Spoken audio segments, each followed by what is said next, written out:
សួស្តីអ្នកយើងជួបគ្នាម្ដងទៀតហើយជាមួយនឹងវីដេអូថ្មីអញ្ចឹងនៅក្នុងវីដេអូនេះខ្ញុំនឹងចែករំលែកអ្នកនរគ្នាពីរបៀបចូលទៅចាក់សោ account Facebook របស់យើងអញ្ចឹងសម្រាប់ការ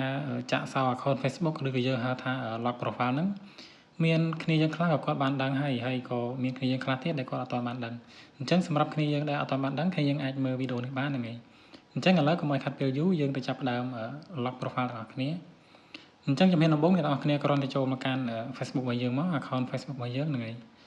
បន្តមកទៀតយើងយកកន្លែង profile ខាងក្រោមនេះកន្លែង menu អញ្ចឹងយើងប៉ះលើវាមួយទៅអញ្ចឹងដល់ពេលដែលយើងចូលមកដំបូងគឺវាចេញបែបនេះបន្តមកយើង scroll ទៅលើមកហើយយើងមកយកពាក្យថា setting and privacy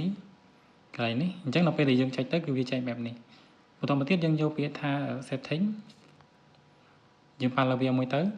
បន្តមកទៀតយើង scroll ទៅលើអស់ទៅយើងឃើញពាក្យថា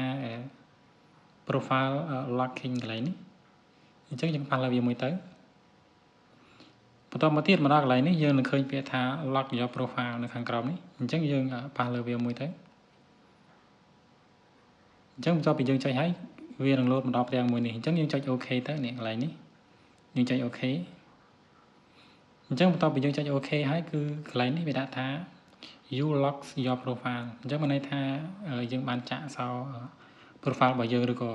account Facebook របស់យើងហើយអញ្ចឹងអ្នកដែលមិនមែនជា friend របស់យើងគឺគាត់អាចចូលមើល account យើងបានទេ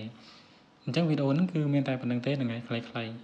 អញ្ចឹងយើងចង់ដឹងយើងអាច clear ចេញមួយទៅបន្តមកទៀតយើងចូលមកកាន់ account Facebook របស់យើងមកអញ្ចឹងម្ដងនេះយើងចូលមកមើល profile របស់យើងមកនេះអញ្ចឹង profile របស់យើងគឺបាន lock នឹងជោគជ័យហើយ